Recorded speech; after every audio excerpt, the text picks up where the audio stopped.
ছোট্ট একটা লারা দিছে, আমরা বড় অসহায়, আমি ঘুমায় রয়েছি। হঠাৎ করে দিকে ঘাটটা লড়তেছে, ঘুম থেকে লাফ দিয়ে উঠলাম, ছোট বাচ্চারা লাফ দিয়ে উঠলো, দৌড়ে বাইরে গেল। ছোট্ট একটা লারা দিছে, মনে হয় কিয়ামত হয়ে গেছে। ও আল্লাহ, আপনারে কত শান্তি দিয়ে রাখতেছো গো।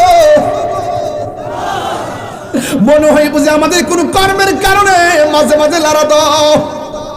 ও আল্লাহ, আজকেও স্বীকার করি আমরা অপরাধী, আমরা আজকেও স্বীকার করি আমরা অন্যায়কারী, কিন্তু আমরা এইভাবে আসমানি গজব দিয়া, করোনা দিয়া যেইভাবে গর্ভবন্দী করছিলা, এমন ভাবে যদি আরেকটা দোয়া না বাজতাম না, একদিন লইয়া যাইবা আমরা মানি, কিন্তু আমরা রূপ দিয়া বইটা করে ফালাইয়া রাখবো না, আমরা অসল বানায়া বেডের মধ্যে ফালাইয়া রাখবো না, হঠাৎ করে বিপদ দিয়া বাড়ি ঘর লন্ড বন্ড করো না। আল্লাহ রাসূল আল্লাহ বলেন, পৃথিবীর মানুষ এমন একটা সময় আসবে রে, এই জমিনটা লড়াছড়া করে না কেন জানোনি? এই জমিনটার মধ্যে আমি আল্লাহ পাহাড় দিয়া পেরেক মারছি, ওয়াল জিবালা আওতাদা, এই জন্য জমিনটা লড়ে না। কিয়ামত যেদিন হয়ে যাবে, ইয়াউমা ওয়াতাকুনুল জিবালু কাল ইহনিল মানফুস, এই পৃথিবীর জমিন থেকে পাহাড়গুলো উড়ে যাবে। ইয়াউমা ইয়াকুনুন নাসু কাল ফারাশিল মাবসুস, মানুষগুলো কীটপতঙ্গের মতন উড়ে উড়ে গিয়ে পড়বে।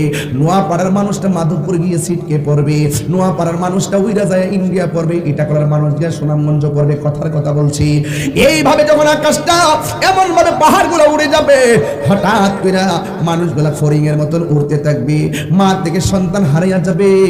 শুধুমাত্র তাই নয় রে, আল্লাহ রাব্বুল আলামিন বলতেছেন, ইজা জুলজিলাতিল আরদু জিলজালাহা, যখন জমিন কম্পনে প্রকম্পিত হবে, মাত্র 5.5 সেকেন্ডের কম্পন, আমরা কত চিন্তায় পড়ে গেলাম।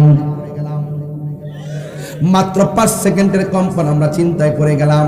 আল্লাহ বলে, ইজা জুলজিলাতিল আরদু জিলজালাহা, এই জমিনের কম্পন কন্টিনিউ শুরু হয়ে যাবে। ওয়া আখরাজাতিল আরদু আসকালাহা, জমিনের নিচে যত স্বর্ণের খনি, কয়লার খনি যা আছে সব ব্যাত করে উপরে উঠে যাবে। এই দুনিয়ার স্বর্ণের দাম 2,10,000। ও যুবকের দল, ওই দিন স্বর্ণে দেখবে, স্বর্ণের লুট করবে না। কেন জানোনি? কারণ একটা আওয়াজ হচ্ছে, একটাই শুধুমাত্র আওয়াজ, আকাশটা কাঁপতেছে কেন? ইজা সামাউন ফাতরাত, আকাশটা ছিদ্র হলো কেন? ওয়াইজাল কাওয়াকিবুন তাসরাত, আকাশের নক্ষত্র খুলে পড়লে কেন? ওয়াইজাল কুবুরু বুসিরাত, নিচের মাটি উপরে উঠলো কেন? ওয়াইজাল বিহারু ফুজিরাত, এবং নদীর মধ্যে সুনামি শুরু হয়ে গেল কেন? বন্ধু, ওয়া আখরাজাতিল আরদু আসকালাহা,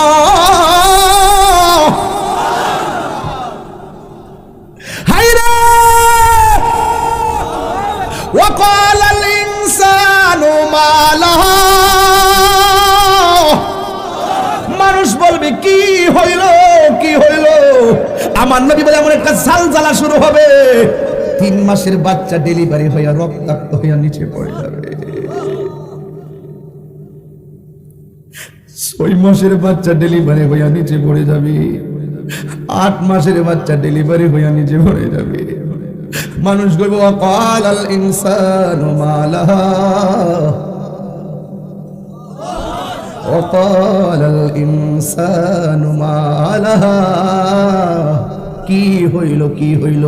আকাশটা কাঁপতেছে কেন? জমিনটা নাচতেছে কেন? আমার মায়ের নিচ দিয়ে রক্ত পড়ে কেন? আমার স্ত্রীর নিচ দিয়ে রক্ত পড়ে কেন? 3 মাসের বাচ্চা ডেলিভারি হয়ে যাবে। যেই মহিলা ডিএনসি করে জিজ্ঞেস করে কেমন কষ্ট, কই ডেলিভারির মতোই কষ্ট। যে ডেলিভারির সময় কষ্ট হয়, জিজ্ঞাসা কষ্ট কেমন, কয় তাহিরিরে কষ্ট কেমন জানোস রে ফুত, তুই যখন আমার পেট থেকে লাথি মাইরা দুনিয়াতে বারবার আসার জন্য চেষ্টা করছো, ওই সময় আমি দাই মারে বলছি ছুরিটা দে, গলাটা আলগা করে লাই। আগে যদি জানতাম ডেলিভারিতে এত কষ্ট, জিন্দগি তো পেটের মধ্যে বাচ্চা দিত।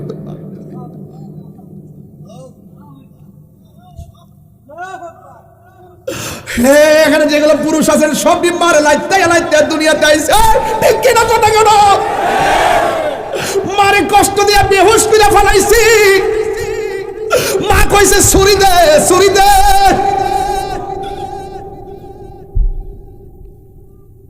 ছুরি দে, জীবনে রাখতাম না রে। আগে যদি জানতাম, রাতে কাইতে কাইতে এমন ভাবে মৃত্যু পর্যন্ত পৌঁছাইয়া দিব। এমন অনেক খবর ইটা খোলাতে পাওয়া যায়, সন্তান বেডের মধ্যে ওয়া ওয়া করে কান্দে, মা দুঃখিনীর কণ্ঠে আওয়াজ নাই, কথা কয় মারা গেছে।